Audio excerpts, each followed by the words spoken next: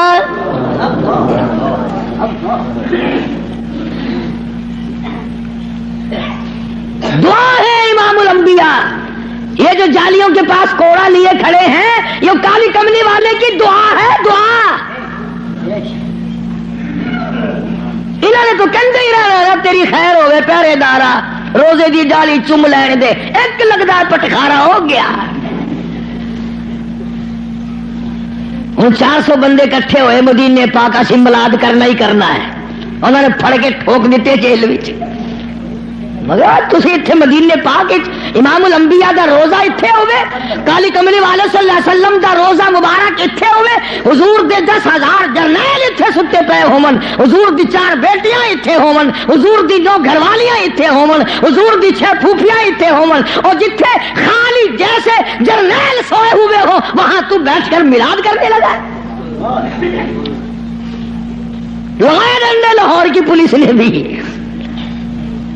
احتجاج کرو جی، اللہ کا دربار ہے، مصطفیٰ کریم صلی اللہ علیہ وسلم کا دربار ہے، اللہ کی اجازت کے بغیر اور میرے محبوب صلی اللہ علیہ وسلم کی منشا کے بغیر مکے مدینے میں کوئی قائم نہیں رہ سکتا۔ تو دعا مانگی اللہم لا تجعل قبری، یا اللہ میری قبر کو سجدہ گانا بنائیو۔ ہاں، اور بلکہ یہ تو اللہ میاں سے دعا مانگی، دوسری حدیث یاد آئی، غلط بات نہیں، قبر میں آخر میں نے بھی قبر میں جانا ہے، اللہ سب کو معاف فرمائے۔ یہ تو اللہ سے دعا مانگی، امت کو کیا فرمایا، امت کو کیا دیا؟ فرمایا لعن اللہ الیہود والنصارى، لعن اللہ الیہود والنصارى، یہود و نصارہ پہ خدا سے پھٹکار پڑی، اتخذوا قبور انبیائہم مساجدا، انہوں نے اپنے نبیوں کی قبروں کو سجدے کی جگہ بنا لیا تھا، اس لیے ان پہ لعنت آئی۔ امت کو یوں فرمایا اور وہ اللہ سے دعا مانگی۔ گویا مدنی کریم صلی اللہ علیہ وسلم نے آخری وقت میں بھی یہ تعلیم دے دی، سجدے کے قابل وہ ہے، نظر نیاز کے قابل وہ ہے، ایک کا ہو کے جی، ایک کا ہو کے مر، چوکھٹ اس کی سر تیرا، در تیرا سر میرا، حکم تیرا اعمال میرے، یہ ساری چیزیں بنے گی جب بات بننی۔ ابھی یہ کیسٹ جب بازار میں چلے گی یا یہاں سے سن کر جاؤ گے تو کئی لوگ کہیں گے قاری حنیف قبروں میں فاتحہ پڑھنے سے منع کر رہا تھا۔ کیوں؟ ان پر کوئی الزام نہیں، جو غلط بات کہے نہ قرآن میں نہ حدیث میں، ہم صحیح بات بھی کہیں پھر بھی اوپر کچھ نہ کچھ فتویٰ لگے بغیر رہتا نہیں۔ ہم آہ بھی کرتے ہیں تو ہو جاتے ہیں بدنام، وہ قتل بھی کرتے ہیں تو چرچا نہیں ہوتا۔ کیونکہ جی دیکھو قبروں میں ہائے ہائے ہائے ہائے ایڈا ظلم، خدا دا قہر آ گیا ہوں تک، فاتحہ کو لو بھی آخر منع کرن پہ گئے، ہٹ کر پہ گئے۔ کس نے منع کیا ہے؟ ایک دن میں 2 مرتبہ قبرستان جایا کر، اور تو جاتا ہے وہاں دربار میں پیر کے اور ماں قبر میں جل رہی ہے، اس ماں کی قبر پہ جا کے فاتحہ پڑھا کر، اور پیر کی جگہ بھی اگر تو جا کے فاتحہ پڑھے تو ثواب ہے، میں منع نہیں کرتا، میں خود جاتا ہوں۔ قرآن پڑھ، تلاوت کر، الحمد شریف 1 مرتبہ پڑھ، 3 مرتبہ قل هو اللہ پڑھ کر اللہ اور کہ بندوں کو ساروں کو بخش دے، ایک کو بخش دے، ماں کو، باپ کو، پیر کو، فقیر کو کون منع کرتا ہے؟ حکم ہے اس طرح کیا کرو۔ بات ہے دوسری، سلطان باؤ رحمت اللہ علیہ کے مزار پہ چلے جاؤ، ہزاروں من مٹی کا ڈھیر لگا ہوا، چیکڑی مٹی، ٹبے پڑے لگے ہوئے، اور ایک بیٹھا نامس ٹنڈا، لائن لگ رہی ہے عورتوں کی، اور وہ مٹی گول گول کے پلا رہا ہے، کہنے لگا جی 100 مرضوں کی دوا ہے حضرت دی لے۔ یہ بات نہیں ہے، یہ غلط ہے بس۔ اس لیے قرآن کریم کا ترجمہ سورۃ یونس کا جو لکھے پڑے لوگ ہیں، 11واں سپارہ سورۃ یونس کا آخری رکوع ہے، اس کا ترجمہ دیکھنا، تفسیر دیکھنا۔